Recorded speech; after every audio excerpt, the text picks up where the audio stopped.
สบายดีดีเด้อผู้ใหญ่ใจบุญทุกท่านสบายดีเด้อ FC ทั้งไทยทั้งลาวต่างประเทศสบายดี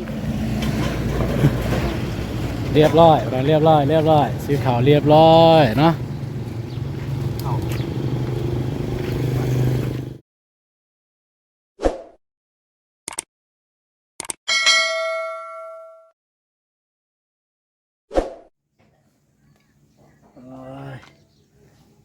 กาตักทายสบายดีเด้อแล้วก็สบายดีพ่อแม่พี่น้องเบิดสุขุสุขคนเนาะ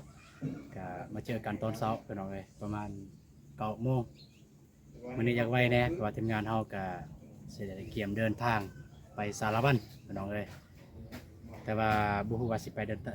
นทางไปทางใดทางเซกองบ่หรือว่าทางสารบัญเลยเพราะว่ามีหมู่บ้านนึงเนาะที่ไอ้เบาลีเพิ่นได้ถ่ายไว้เนาะแล้วก็จะได้เดินทางไปหาอีกเนาะแล้วก็มันมีแบบมีครอบครัวทางแบบระยะและระหว่างการเดินทางถ้ามีครอบครัวใดที่แบบลำบากขาดแคลนบ่มีอันกินบ่มีอันใช้ทางทีมงานเฮาก็ได้เสียแวะไปหาเนาะโอเคแต่ว่าสิไปทักทายทีมงานเลยไป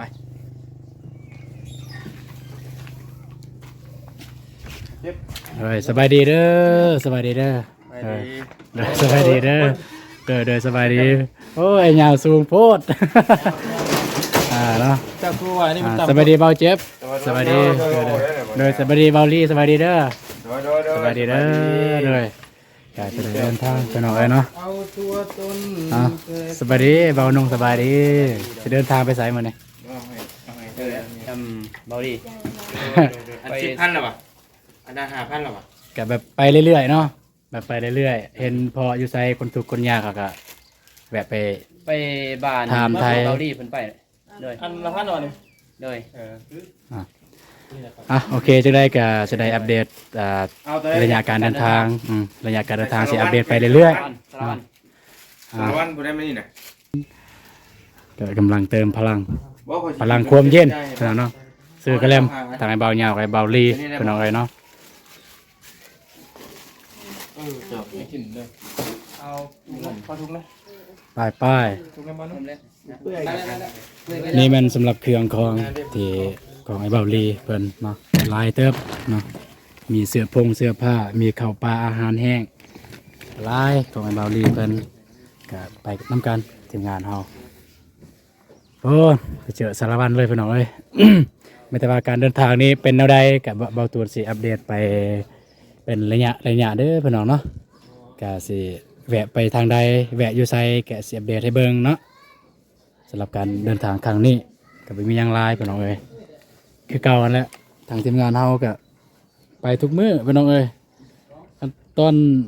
ไอ้เบาลีเบาญาบ่ลงมาก็3 คนเฮา4 คนก็ไปเรื่อยๆขี่รถจักรไปเพิ่นเอาแต่ช่วงนี้ก็ใครแน่มีรถได้เบาลีไปฝนตกก็บ่ได้เปียกเอารถจักรไปในฝนตกเปียกต้องได้รีฝนเสียเวลาอีกเนาะตอนนี้เบาเจ็บกับไอ้เบาลีกำลังมัดเมียดเพราะว่ายานฝนตกเพราะว่าทางลาวใต้เนี่ยตกคู่มือพี่น้องเอ้ยแต่ว่าบ่ฮู้ทางสารวัตรเพิ่นจะตกหรือบ่คืออยู่สีกองนี่แต่ว่าสีกองเนี่ยตกตลอดพี่น้องเนาะโดยขอบใจกินกระเล็มเติมพลังพี่น้องเลยขอบใจหลายๆเด้อเดี๋ยวนะกินกระเล็มเติมพลังพี่น้องเนาะบ่ค่อยเอาเท่านั้นแหละขอบใจหลายๆเด้อเนี่ยเอาลุงขอบใจหลายๆเอ้าไป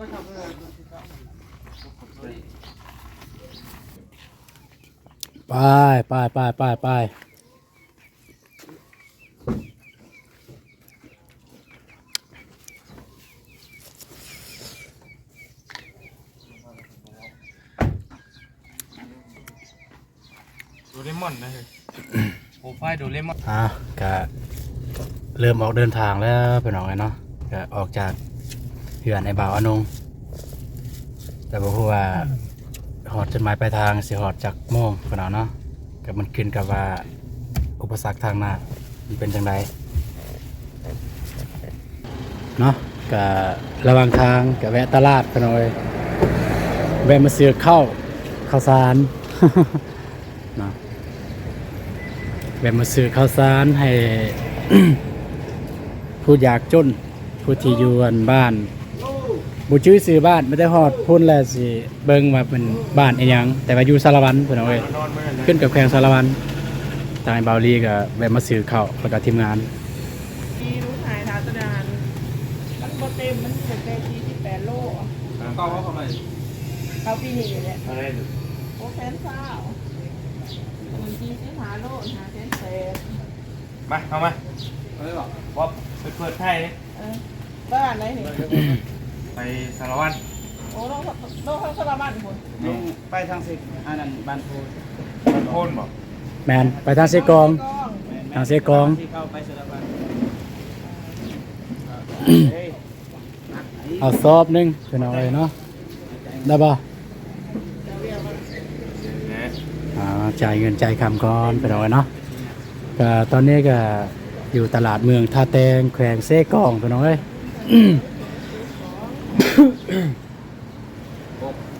เอาตัวเองก็บ่อยากสบายแด่เป็นเอาเนาะก็อยากเป็นหวัดเป็นไอเนาะ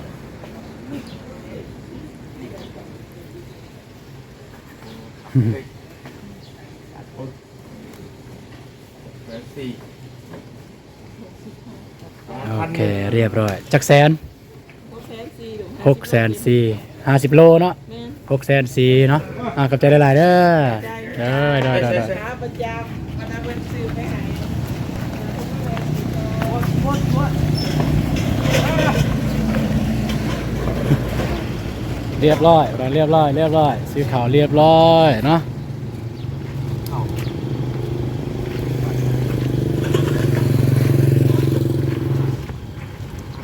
สำหรับการเดินทางของเฮามื้อนี้ก็เตรียมของหลายเวลายอย่างพี่น้องเอ้ยบ่แต่ของกินของยาก ไทยเขาดิ ข้าวปลาอาหารไว้ให้คนทุกข์ยากไร้หรือ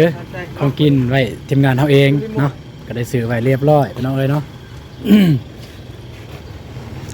คือเก่าพี่น้องเอ้ยก็ต้องได้เอาผ้าบัตรมาโปกไว้ถ่ายรถเพราะว่ายานฝนตกพี่น้องเอ้ยเนาะไปทางพุ่นกับฝนตกแดดว่าภาคใต้เฮาเนี่ยตกซุมื้อพี่น้องเอ้ยเนาะเพราะช่วงนี้ก็ช่วงหน้าฝนแล้วพี่น้องเนาะก็เดือน5 ใครที่เฮ็ดนาเฮ็ดไร่เฮ็ดสวนก็เริ่มไถไร่แล้วไถนาแล้วพี่น้องเนาะ เอาคิดเทคนิคข้างบนเงาพี่เบิ่ง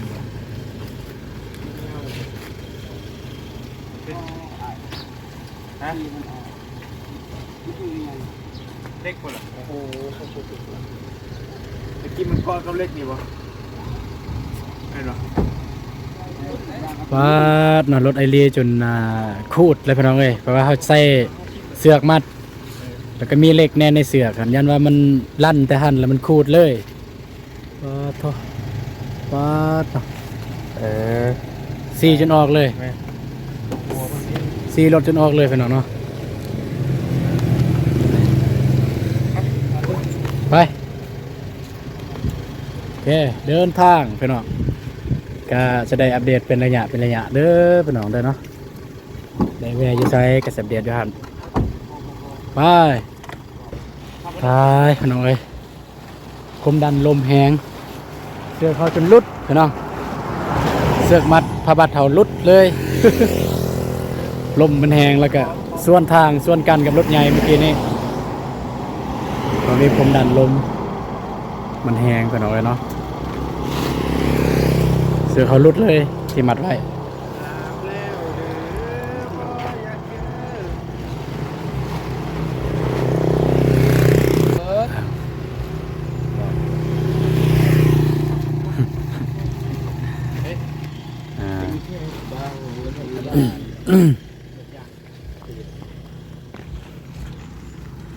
เฮ้ยเนาะพี่น้องเนาะตามความดันลมมันแหงหลุดเลย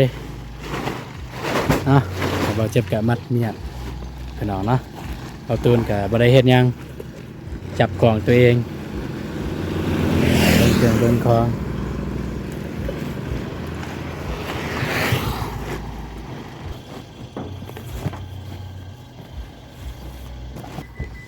ลุย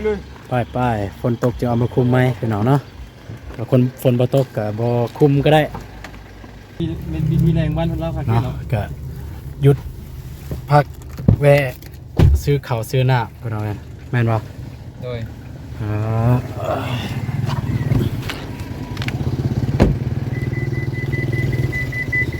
ซื้อข้าวซื้อน้ำพี่น้อง โดย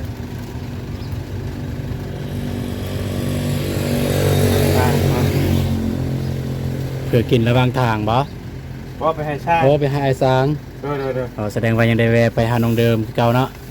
ถูกไหม ต้องเดิมก่อน แวะไปหาน้องเดิมก่อนแล้วจึงเดินทางพี่น้อง โด เนาะ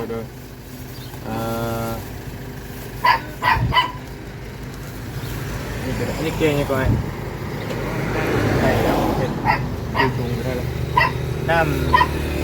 น้ำข้าวนี่บ่น้ำมูเสือโอเคไปได้ครับ 40,000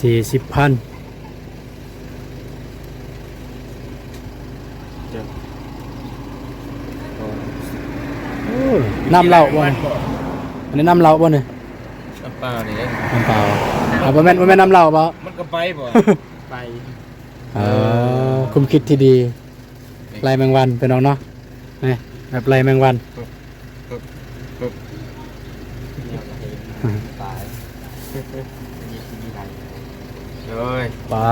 เดินทางต่อไป เป็นท่า ไป ไปบ้านไหน โอเคตอนนี้เฮากับทีมงานเฮาก็มาฮอดบ้านน้องเดิมเรียบร้อยพี่น้องเอ้ยมาแวะบ้านน้องเดิมก่อนจะออกเดินทางเนาะโอเคไม่แต่ว่าสิไปหาน้องเดิมแล้วก็ไปเบิ่งเฮือนซานบ้านสองเพิ่นเป็นแนวใดเนาะพี่น้องเนาะไปเนาะก็คือเก่าพี่น้องเอ้ยเนาะก็ฮอดบ้านน้องเดิมตอนแรกว่าทริปนี้ก็เป็นทริปเดินทางเลย แต่ว่าทีมงานเฮาก็ได้แวะมาบ้านน้องเดิมก็เลยคิดว่าจะมาจบอยู่บ้านน้องเดิมเลยเนาะสำหรับทริปการเดินทางกันแต่ว่าไปเจอกันในทริปต่อไปเป็นน้องเอ๋ยเนาะ EP ต่อไปสำหรับ EP นี้ก็คิดว่าน่าจะมาจบอยู่นี่เลยเป็นน้องเนาะก่อนสิไปทักทายน้องเดิมก็จะมาเบิ่งน้องเดิมประเทศอย่างแน่เนี่ยโอ้จูดขี้เลื่อยเป็นน้องเนาะจูดขี้เลื่อยเนาะ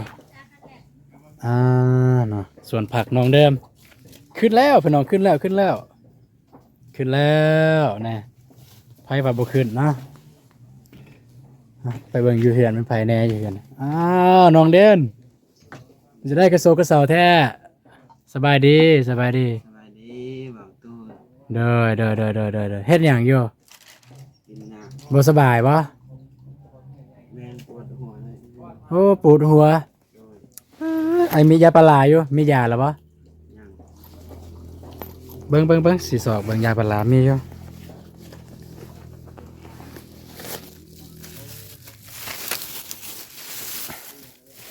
เอานี่ยาไอแอน โอ้ยใจหลายๆเด้อบอกตู้ เด้อยาเด็บปวดหัวเพิ่นว่า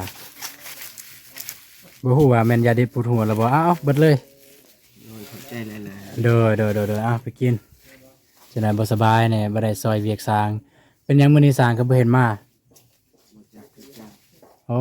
ไอ้สร้างเอาคาเวียกบ่หรือว่าแนวใดยังบ่ทันเห็นมาจักคนเลยเอาเนาะเอาไปก่อนซั่นคือเก่าเพิ่นเอาไว้เนาะก็สิอัปเดตเฮือนซานบ้านซองของเดิมก็คือเก่าเพราะว่าไอ้สร้างเฮาก็บ่ได้มาความคืบหน้าก็ยังอยู่บนเก่าเนาะพี่น้องเนาะก็คิดว่าคลิปนี้ก็บ่มีหยังหลายพี่น้องเอ้ยเพราะว่าไอ้สร้างเฮาก็บ่ได้มาการอัปเดตอีหยังก็มันบ่มีความคืบหน้าหยังเนาะเพราะว่าก็ซ้ำเก่าซ้ำเมื่อวานนี่แหละเนาะก็ว่าสิไปทักทายน้องเดิมแต่บ่เห็นตอนนี้ไปอยู่ไสแล้วเดี๋ยวน้องเดิมมาแล้วเบาตูนสิไปทักทายน้องเดิมก่อนเนาะเพื่อว่า 14คิดฮอดคิดถึงพูนมาแล้วพูนโอ้มาแล้วเดี๋ยวให้น้องเดิมไปหาไอ้ยาวก่อนเดี๋ยวไอ้ยาวทักทายแล้วก็เบาตูนสิเข้าไปหาน้ำหลังเนาะพี่น้องเอ้ยเนาะก็มื้อนี้รู้สึกว่าใจหายพี่น้องเนาะบ่เห็นทางสร้างแล้วก็ที่สำคัญบ่เห็นหมากม่วงพี่น้องเอ้ยหมากม่วงอยู่ระหว่างนี้บ่เห็นนะพี่น้องเนาะที่บ่ตูนเคยมาลูบมาจับเนี่ยบ่เห็นแล้วหมากม่วงผู้ใดเนาะไปกินหมากม่วงค่อยบ่เห็นแล้วหมากม่วงเนี่ย เอ เนาะเอามาน้องเดิมกำลังลงใจเหือนมาสิไปทักทายน้องเดิมกันลงมาเดี๋ยวทักทายน้องเดิมกันพี่น้องเอ้ยเนาะปาดเอ้าโดดเลยอันตรายแท้สบายดีน้องเดิมสบายดีเด้อ สิไปล้างจอก เสียลางโจก กระจอก ทักทายก่อนแม่ทักทายกล้องก่อนแม่ทักทาย FC ก่อนสบาย ดี ดี เด้อผู้ใหญ่ใจบุญทุกท่านสบายดีเด้อ FC ทั้งไทยทั้งลาวต่างประเทศสบายดีเบัดสุคนเด้อสบายดี มื้อนี้แปลกหูแปลกตาแท้แป้นเนาะมื้อนี้เนาะอนามัยวะไอ้ซ่าเฮาบ่ได้มาบ่ บ่ ขอบใจเนาะตอนนี้บ่ตูนก็อยู่ถึงเฮือนแล้วก็บ่เห็นไอ้ซางเห็นแต่เสื้อพี่น้องเอ้ยเห็นแต่เสื้อไอ้ซางเสื้อไอ้แดงเนาะได้ยินนั่นน้องเด่นว่าไอ้ซางหันไปส่งบัตรพี่น้องเอ้ยบัตรเซินส่งนี่อยู่ลาวใต้บัตรเซินหลายเขาแต่งงานหลายพี่น้องเอ้ยเนาะ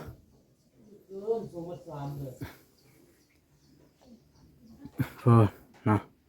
บรรยากาศก็ดีเมื่อคืนวันนี้ในประตูก็บ่ได้ถ่ายบ่ได้อัปเดตให้พี่น้องได้เบิ่งทางในทางนอก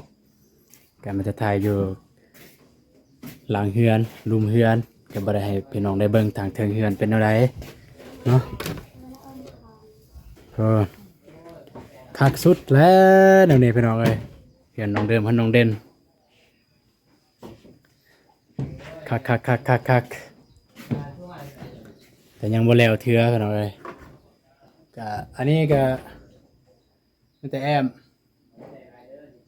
นี่ก็เรียบร้อยเลยนี่ที่สำคัญตอนนี้ก็คือหลักๆกันเป็นบันไดพี่น้องเอ้ยยังแต่บันไดขึ้นนี่แหละหลังจากบันไดเรียบร้อยแอมเนี่ยบ่ได้ยากหรอกพี่น้องแอมเนี่ยบ่ได้ยากมีแต่บันไดแหละเวียกที่ยังหลักๆตอนนี้ก็คือบันไดที่สองมาคือแอมแล้วก็นี่การห้องการห้องน้องเดินกับน้องเด่นประมาณนี้แหละเสานี่แหละนี่การนี้แหละพี่น้องเนาะก็ประมาณนี้พี่น้องเอ้ยบ่ฮู้สิอัปเดตหยังคือบ่ตูนเว้าเบื้องต้นหั่นเพราะว่าไอ้สาเฮาก็บ่ได้มามื้อนี้ไปส่งบัตรเชิญเพราะว่าทางลาวใต้เฮาก็เห็นขี่รถตามทางก็เห็นแต่งานดองพี่น้องเนาะมีแต่งานดองมื้อใดเด้สิเป็นงานดองของเบาตูนเนาะ เนาะเอาบอกมวนบอกเพื่อซื้อไปน้องเนาะตอนนี้ก็ไอ้เบาเหยาวกำลังถ่ายทำน้องเดิมเดี๋ยวเบาตูนก็จะถ่ายห่างให้เบิ่งเนาะทางทีมงานเฮาก็บ่ว่ากันพี่น้องเนาะเอาถามหาไอ้สร้างนี่พอดีมากสบายดีไอ้สร้างสบายดีเลยแต่งบ่ แม่นว่านนี่ไปงานแต่งมื้อนี้ไปเว้าเวียกหน่อยนึง ช่วงนี้มีแต่งานเลยพี่น้อง แม่น เย็นตะแหลมไอ้ เด้อ มาพี่ก็ได้ โดย ไอ้สร้างเฮากำลังมาพี่น้องเลยเนาะเอาเนาะพี่น้องเนาะเมื่อกี้นี่ก็มาสิมาอัปเดตเบิ่งเฮือนแต่ว่าไอ้สร้างเฮาบ่มาเนาะก็พอดีสิแล้วสิเดินทางต่อพอดีไอ้สร้างเพิ่นมาก็บ่ได้อัปเดตให้เบิ่งเนาะเพราะว่าทีมงานเฮาก็ได้เดินทางต่อไปเมืองสารวันแขวงสารวันเนาะไปหาเคสที่ไอ้เบาลีเพิ่นเคยถ่ายไว้ในตอนนั้นทีมงานเฮาไปบ้านตะลุยบ้านไฟไหม้ฮั่นเพราะว่ามีทางผู้ใหญ่ใจบุญเพิ่นบอกไปหาแน่นะบอกทางไอ้เบาลีเพราะฉะนั้นทางทีมงานเฮาก็ได้ไปนำกันเนาะโอเคสำหรับคลิปนี้ก็บ่มีหยังหลายก็มีแต่สิขอจบอยู่บนนี้เลยเนาะก็ต้องขอบใจทาง FC ทุกท่านที่ติดตามรับชมคลิปของเบาตูนแต่ต้นจนจบเนาะขอให้ FC ทุกท่านจงมีสุขภาพแข็งแรงยังมันร่ำรวยเนาะสำหรับคลิปนี้ขอกล่าวคำว่าสบายดีเด้อเนาะเจอกันในคลิปต่อไปบ๊ายบาย